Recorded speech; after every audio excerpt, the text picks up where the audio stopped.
Hello प्यारे बच्चों, this is Satish Goyal, lecturer in physics.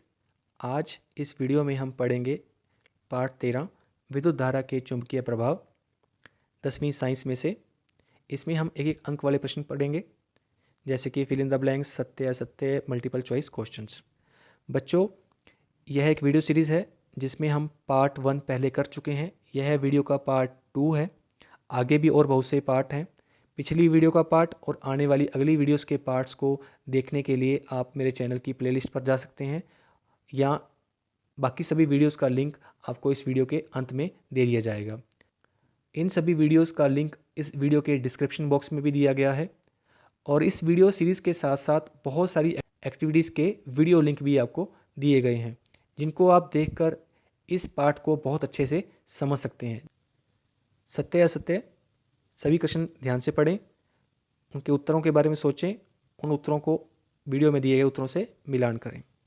11वां प्रश्न, भारत में प्रत्यावर्ती धारा की आवृत्ति 50 हर्ट्ज है, सत्य है या असत्य है? जी हाँ, बिल्कुल सत्य है। भारत में जो एसी करंट प्रत्यावर्ती धारा आती है उसकी जो आवृत्ति है, फ्रिक्वेंसी है, 50 हर्ट्ज है। अगला प्रश्न, 12वां प्रश्न, भौतिक राशि चुंबकीय क्षेत्र के मान में परिमाण के साथ साथ दिशा भी होती है। चुंबकीय क्षेत्र क्या है? एक सदिश राशि है। सदिश राशि में परिमाण भी होता है और उसकी दिशा भी होती है। तो बिल्कुल सत्य बात है, ये सही बात है। अगला प्रश्न, 13वां प्रश्न, एक विद्युत घंटी एक छड़ चुंबक की सहायता से कार्य करती है। विद्युत घंटी आपने देखी होगी। विद्युत घंटी क्या है? उसके अंदर जैसे ही बटन दबाते हैं, स्विच ऑन करते हैं, तब क्या होता है? विद्युत धारा प्रवाहित होती है और वो घंटी बजना शुरू कर देती है। शर्त ये है, घर पे लाइट होनी चाहिए। तो यानी कि क्या उसके अंदर एक छड़ चुंबक होती है? जब बिजली पे कार्य कर रही है तो वो विद्युत चुंबक हुई ना। हो सकता है उसके अंदर एक छड़ चुंबक भी हो, पर जब बिजली पर कार्य कर रही है तो एक उसके अंदर विद्युत चुंबक का होना लाजमी है। तो हम यह नहीं कह सकते कि वह सिर्फ छड़ चुंबक के सिद्धांत पर कार्य करती है। यह कथन क्या है? असत्य है।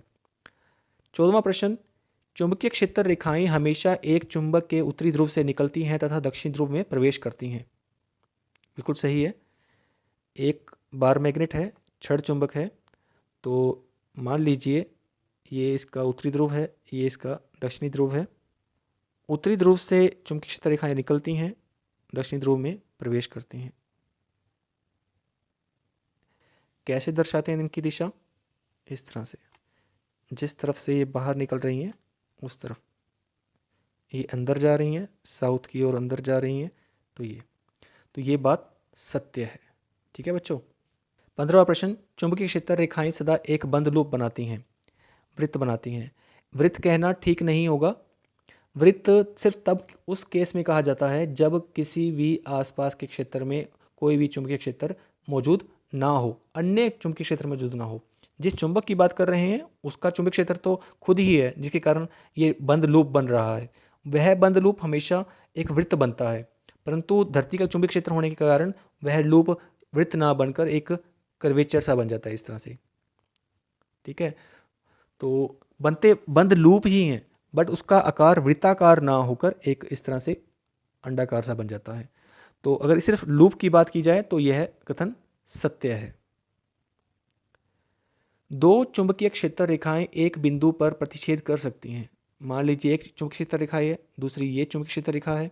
ठीक है, अब अगर सिंपल एक की बात की जाए तो इसके ऊपर एक बिंदु खींचा जाए, इसके स्पर्श करती हुई एक रेखा जो बनेगी वो उस क्षेत्र की जो चुंबकीय क्षेत्र होगा उसकी दिशा दर्शाएगी।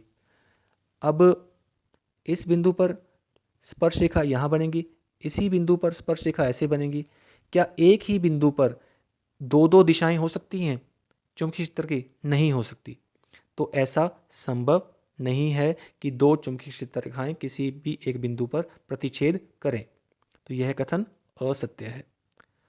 17वां प्रश्न, विद्युत जनित्र विद्युत चुंबकीय प्रेरण के सिद्धांत पर कार्य करता है। बिल्कुल सही है। विद्युत जनित्र विद्युत चुंबकीय प्रेरण के सिद्धांत पर कार्य करता है, सत्य कथन है। 18वां प्रश्न, एक विद्युत जनित्र विद्युत ऊर्जा को यांत्रिक ऊर्जा में परिवर्तित करता है। एक विद्युत जनित्र विद्युत ऊर्जा को यांत्रिक ऊर्जा में परिवर्तित करता है। जनित्र क्या होता है? जनित्र, विद्युत जनित्र एक ऐसा यंत्र होता है जो यांत्रिक ऊर्जा को विद्युत ऊर्जा में परिवर्तित करता है। यानी कि यह जो कथन है यह असत्य है। फिर और कौन सा जो यंत्र है जो विद्युत ऊर्जा को यांत्रिक ऊर्जा में बदलता है? जी हाँ, मोटर। जो मोटर होती है उसको हम बिजली सप्लाई करते हैं तो वो घूमना शुरू कर देती है। तो यानी कि विद्युत ऊर्जा देते हैं तो यांत्रिक ऊर्जा हमें मिलती है। 19वां प्रश्न, एक चुंबक के चुंबकीय क्षेत्र के अध्ययन में छड़ चुंबक के मध्य भाग में लोहे का बुरादा अधिक मात्रा में चिपक जाता है। जब हम एक चुंबक के बारे में स्टडी कर रहे होते हैं, चुंबक को की एक्टिविटी डिस्कस कर रहे होते हैं, तो उस एक्टिविटी में क्या होता है कि लोहे का जो बुरादा होता है वो यहाँ किनारों पर बहुत ज़्यादा चिपक जाता है, मध्य भाग में बहुत कम चिपकता है। तो इस क्वेश्चन को भी अच्छे से समझने के लिए आपके लिए हमने एक वीडियो बनाई हुई है और इस वीडियो को आप ध्यान से देखिए और देख के समझिए इस प्रश्न को। तो प्रश्न में जैसे मैंने बताया कि उत्तर में मैंने बताया कि यहाँ पर बहुत अधिक मात्रा में बुरादा चिपकता है, यहाँ पर बहुत अधिक मात्रा में लोहे का बुरादा चिपकता है, यहाँ पर बहुत कम चिपकता है।